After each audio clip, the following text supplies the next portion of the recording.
I used to say this, that when I left the relationship, I felt like I was standing at the entrance of a forest and I could see the sun rays coming through the trees. They just looked so good. You know that across, like once you get through the trees, it's sunny and hot and warm and just cozy. But where I was standing was cold and dreary and grey, like a normal day in the UK, you know? But you have to trust that those sun rays are not a figment of your imagination. You have to trust that those sun rays are reachable. You can reach it. You have to trust that you just have to walk through the forest, and you may not have a clear path, especially at the beginning, because at the beginning it's just trees. But once you get through the first hurdle of the trees, when you trust that, okay, I'm going in, I know that positivity and sunlight and brightness is on the other side. So I'm going in no matter what. I don't even see a path. Once you go in, your path will be formed.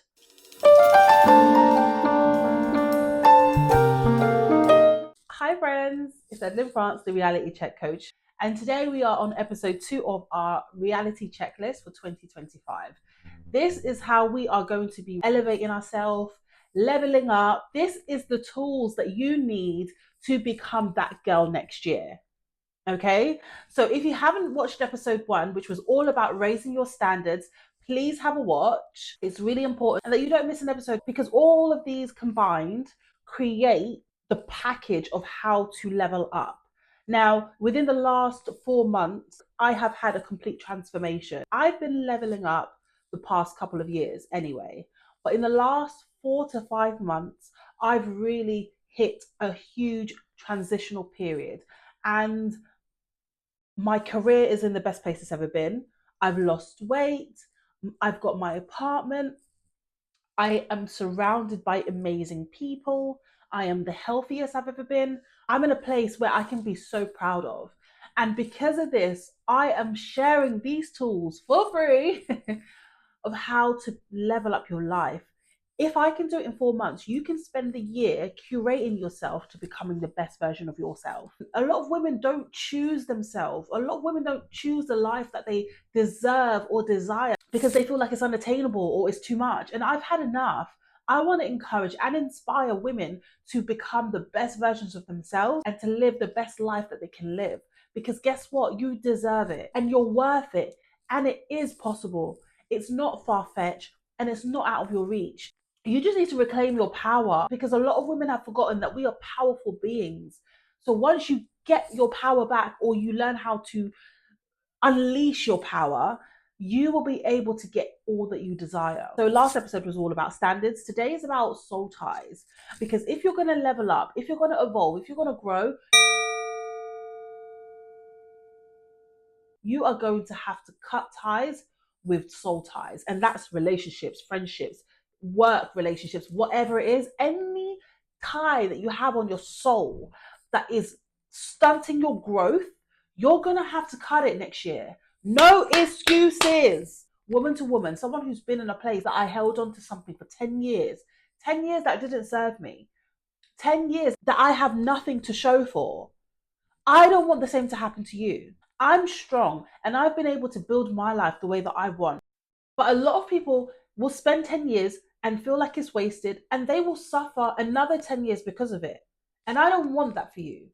So look, take these steps, be serious about it, and your life will change. I'm telling you. So let's get into today. Today's all about soul ties and how to break soul ties, and what is a soul tie, and why, why is it that people fall into soul ties, and so on and so forth. I might even dabble into my own soul tie. So I mean, I was in a relationship for 10 years. I had mentioned it already. I was in a relationship for 10 years, but out of respect for my ex-partner, I'm not going to delve into it. I'm just going to say that it was 10 years that I've come out with nothing. I don't have nothing to show for it. I think that should say enough. I was also broken in that relationship because of things that were done to me. And I became someone that I couldn't recognize. I became someone that I wasn't proud of. I became someone that I didn't love. So I had to really build that self-love back up, that confidence. And the reason why I know that was a soul tie is because I kept leaving. I kept leaving and leaving and leaving, but I kept going back. I knew I shouldn't be in that relationship, but I couldn't really stay away. And that's because I was connected to this person in a way that was beyond my control, in a way that was beyond just an easy walk away. This is spiritual. It's a spiritual thing. And you need to recognize that to be able to move forward. So when you think of soul ties, of course you think of toxic relationships. So what is a toxic relationship? Let's delve into that. A toxic relationship is a relationship that is unhealthy, essentially. And it could be one party, it could be both, but there's usually some level of control. One or both of them could be exhibiting manipulative behaviors. There could be abuse, mentally and physically. And these behaviors can manifest in various ways. Now, if you're in a relationship and you're like, am I in a toxic relationship? Let's highlight some of the things that scream toxic relationship. Constant criticism or belittling. I think it's really important to have constructive criticism in a relationship. But I think when someone is constantly criticizing you, nothing you do is ever right. And even if you are the one raising an issue, and the way you raise an issue is never right. You're either too soft, too hard, too angry, too not angry. Like, even that didn't make sense. But do you know what I mean? Like, there's always criticism. There's always something wrong with what you're doing, even when you're trying to do something nice or good or trying to solve things. Another sign could be explosive outbursts or explosive anger. There's a lot of people who have anger issues, who have never learned how to deal with their anger and their emotions, who have never learned how to work on issues with a resolution mindset. And instead, they allow their hot-headedness to infiltrate every issue that arises in a relationship. Now, relationships can be difficult, but when people say relationships are hard work, they don't have to be that hard. They don't have to be that hard. Yes, they can be difficult because things can happen, life can happen, and things can really put a stress on the relationship. People make mistakes. We're humans. Mistakes happen. So relationships can be difficult and there will be difficult times. But when your relationship is difficult every week, that's not normal. That is toxic. And when you stay in something like that, that is a soul tie. And when it comes to friendships, this is the same thing. When a friend is constantly belittling you, making you feel that you're less than, making jabs, making comments, especially when they're unnecessary.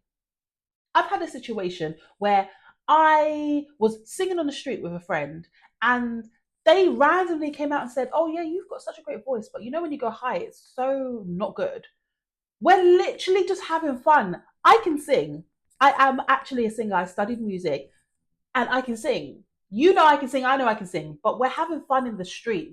This is not an audition.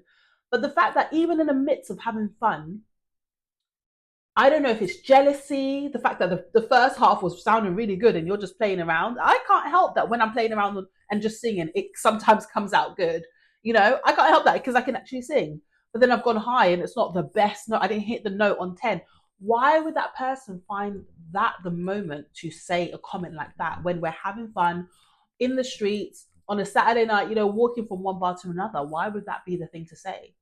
Little jabs that are unnecessary, that are to bring you down or to belittle you, to make you feel that you're less than or to make you doubt, that is a toxic relationship.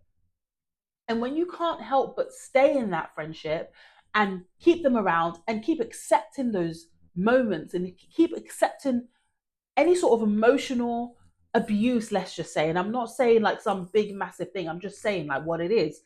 Taking jabs and constantly belittling is emotional abuse. And I'm not saying if it's just once, like with this friend, that's a thing that they do often. It's the thing that they do often that I've had to realize, like, there's this underlying negativity from this person.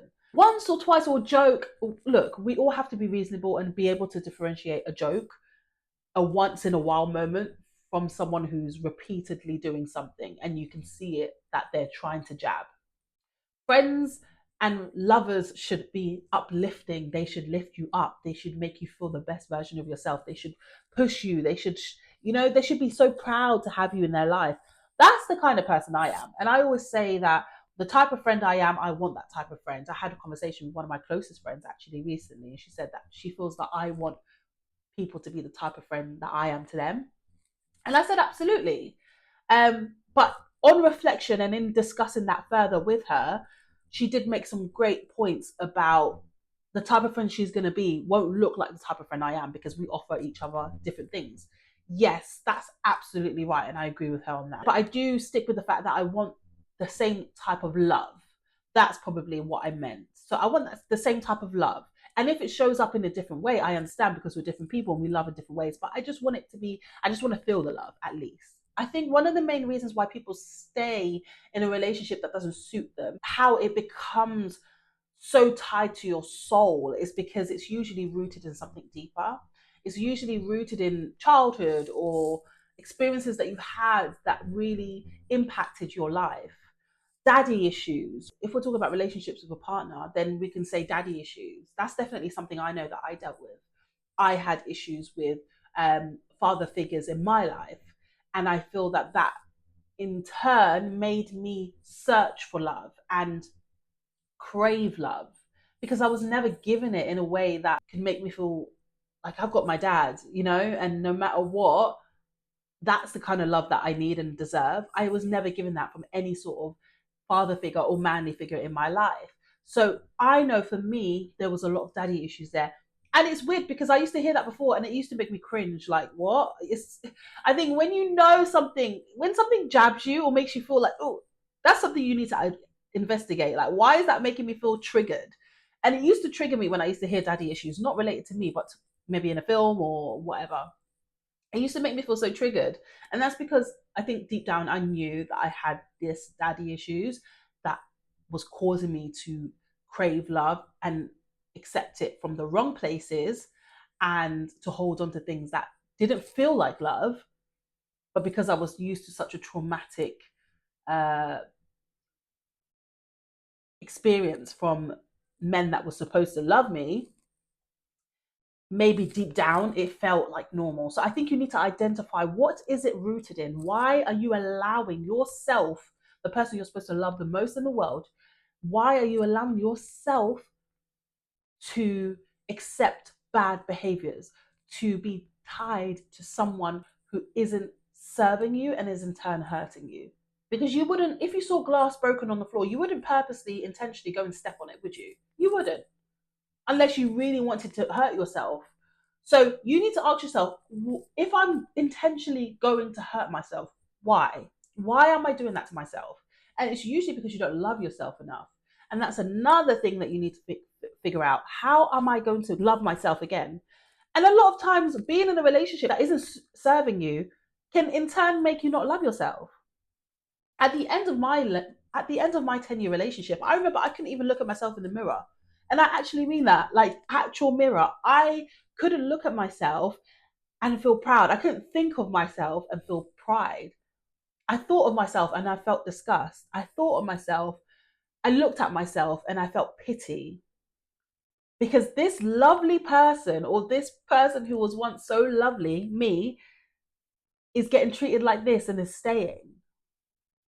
That was a real eye opener for me. So, a soul tie essentially is an emotional and spiritual connection between two people. And it usually has that conflicting feeling.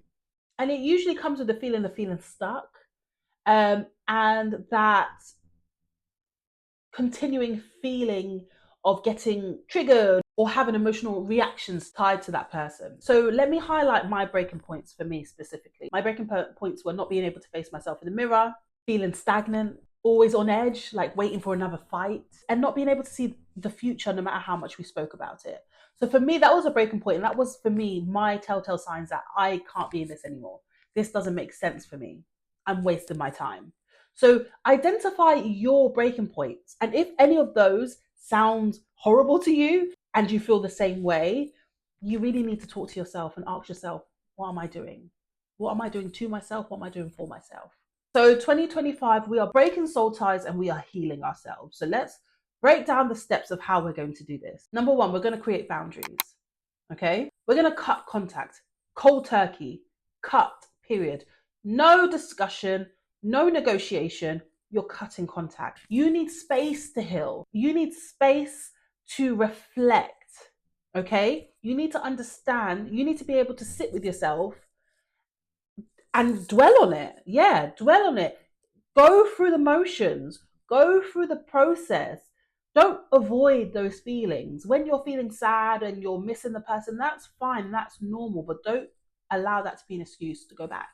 You need that boundary. You need to cut communication and you need to sit with yourself, talk to yourself, reflect on what you've been through, reflect on what it is that you want, and give yourself that space to heal because it's a process, it's a healing journey that you're about to go on. This ain't no walk in the park. It's real. It's a healing journey, and you need to give yourself that space. And that leads on to step number 2, which is processing the pain. You need to face the emotions. You cannot suppress them. I used to do that before because me and my ex, we had a back and forth moments for a while where I would break up and then he would chase me and I would go back. And I feel like I never allowed myself to face the pain. I always suppressed it. I would just do things to not be able to deal with it and face it.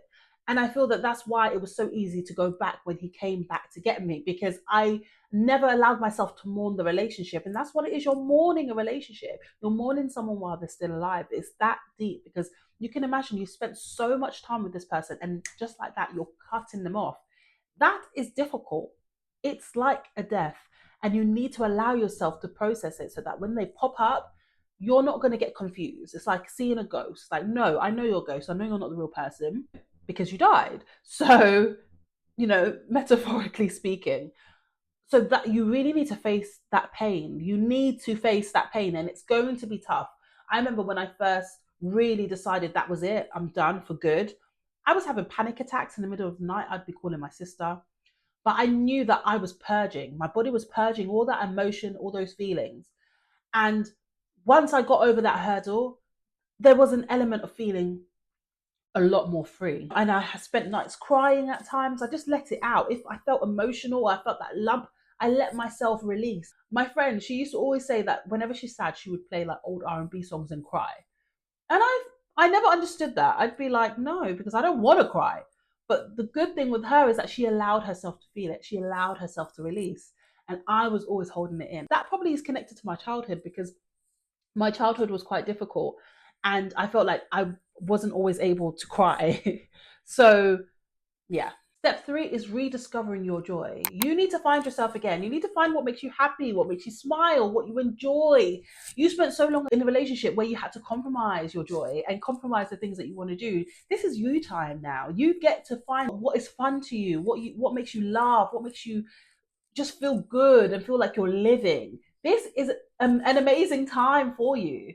I go out to dinner so much. I used to want to go out to dinners a lot with my ex, and there was always an excuse, whether from money or this and that, I don't know. There was always an excuse.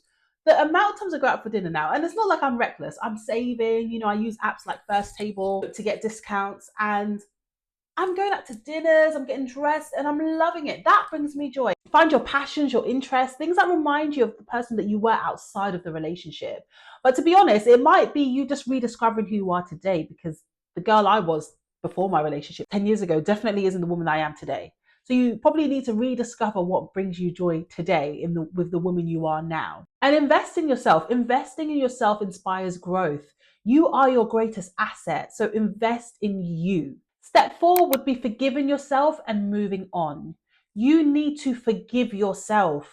You need to forgive yourself for staying in a relationship that didn't serve you. You need to forgive yourself for allowing something to go on for so long. You need to forgive yourself for not listening to yourself every time you told yourself that this isn't it.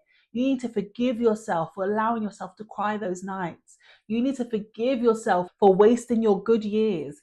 You need to forgive yourself. We are human. We need to learn how to place grace on ourselves, the same grace that we ask from God. Give it to yourself. We make mistakes. As long as we can learn from this relationship and come back better, it's okay. Forgive yourself and trust yourself. Know that you'll be okay. Understand that, look, yeah, I put myself in this situation, but I'll be okay. And yes, forgiving yourself, the first step is accountability. You need to take accountability and accept that, yes, I allowed myself to stay in a situation that didn't serve me. Yes, I allowed myself to be placed with someone who isn't for me. You need to understand that accountability is number 1. Accepting that you had a role to play, a major role. That's not to say that the person you were with isn't a waste of space. But a lot of the times we ignore red flags. You need to accept that you did and acknowledge it so that you don't do it again. But cut all feelings of self-blame. You loved. That is courageous. You are courageous. Never look at it any other way. You loved. And so many people are fearful of love or fearful to love. But you did it. You gave your all. You gave everything of you. Be proud, because someone one day is going to deserve that love. Oh, it makes me kind of emotional. Because it's true. Number 5, let God intervene. Now, for you, it might not be God, it might be another level of faith. But for me, I'm a Christian and God has helped me through this journey. When I decided, or when I got the strength, shall I say, to walk away for good, my mum was actually in Ghana. And when I told her, when she got back and I told her what had happened, she was like, oh, it's actually quite funny because your grandma's been praying a lot for you. Like, I hope that she sees the light. I hope she, cuts the soul tie. Not in those words, but that was what she was kind of implying. Hope that she finds a better person and stops wasting her time with this person. And I thought that was really interesting because I've never spoken to my grandma about my partner. Maybe my mum has, but I just thought it was such an interesting time for that to happen. And whilst that was happening, I was over here having an epiphany. Like, it was like I had woken up from a coma in a place that was weird, and I was like, what am I doing here? That's kind of how I felt when I finally had that unremarkable strength to move on from the relationship. It was like I just woke up and I was like, oh, why am I here? That's what it felt like.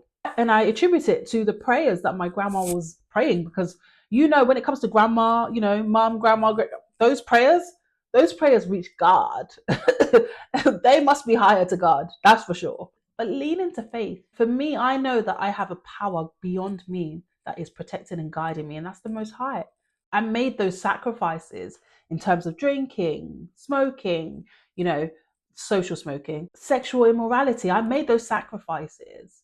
And the Bible says, delight in the Lord and he will give you all your heart's desires. And that's what I've been doing. I've been delighting in the Most High, delighting in Christ. And I know that my desires will be granted. Now that God is in control, the fog is gone. I can see clearly. I can see clearly now, the rain's gone. Jeez, wait, when you grow up, I can see all obstacles in my way. Yeah. I need to get that song on Spotify. That's gonna be my song today. And that's because when you hear songs later on in life, you're like, damn, I can't see clearly now, the rain is gone. So that is how it feels now that I've given myself to God and I've allowed God to take the wheel. I said that, God, take the wheel, because clearly I'm a bad driver, honey. And now that God is in control, I'm less anxious. I'm more motivated. I have more peace, more joy. I find myself dancing around the house more, just enjoying music. And sometimes I just be dancing and singing around the house and I'm like, why am I so happy? And like, there's no reason. I'm just being. And that level of being, that level of joy is amazing. And it's something I haven't felt for a long time. I'm more kind. I feel like I've expressed so much more kindness to my siblings, to my mum. I feel like that relationship has improved. I'm more social. And look, I do have a social battery because I like to sleep. I'm a grandma. I like to be in bed. Yeah, especially in the winter, it's cold. But I find myself just being more social and being able to be in situations without alcohol or anything like that, and just be present in it and be more social. And I feel like I've reclaimed my power, because I have the most highest power guiding me. So lean into faith, because this journey is a spiritual one. So it's not just, we can't do it alone. It's a spiritual journey, breaking from a soul tie. So those are the steps from breaking a soul tie and healing yourself. The main thing for you to do is to understand that you cannot go into 2025 with the same baggage. You cannot. If your dream is to move on, to become better, to become the best version of yourself, to reclaim your power, to get that career you've always wanted, to live that life, to be traveling, if that's your goal, you cannot drag baggage along. You can let alone pull yourself up. How you think you can pull you and someone else who's dragging you down? It's not going to happen. If your goal is to level up, to become the best version of yourself, you have to get rid of soul ties. You have to get rid of relationships that are dragging you down. You have to get rid of toxic people and toxic situations. You have to. And there's no looking for closure either. Closure doesn't exist. Closure is your way of holding on to something you know doesn't serve you. You go, you cut it, you bounce. You can do it. Look at me, I spent 10 years in a relationship that didn't serve me, that I've come out with nothing to show for it. I'm 34 and I have rebuilt my life to a place where I can walk with pride. I feel proud of myself now. It is possible, I'm telling you. I was that girl in a 10-year relationship that couldn't break free. I am her. She is me. So if you feel like, oh yeah, you're just talking, you don't know. I know. I know. But the grass is greener on the other side when it comes to things like this. It is. It's so green and delicious and it smells fresh and it feels soft. And there's a picnic happening on it with some Prosecco and things. Trust me. I really hope you liked this episode. And if you did, please subscribe to my channel. Please comment below, expressing how you've been able to move on from a soul tie, or if you need help, if you need further support, and support the community. Allow us, everybody share your wisdom when it comes to this topic. Let's all learn and grow together. Please share this video to anyone you think it will help. I am a small channel and I'm trying to grow, and I just want to inspire and empower women with the knowledge that I have from what I've been through. So please share, comment, subscribe, hit the notification so you'll be notified when I have new episodes. This was episode 2 of the reality checklist series for 2025, and episode 2 is soul ties. Until next time, bye friends.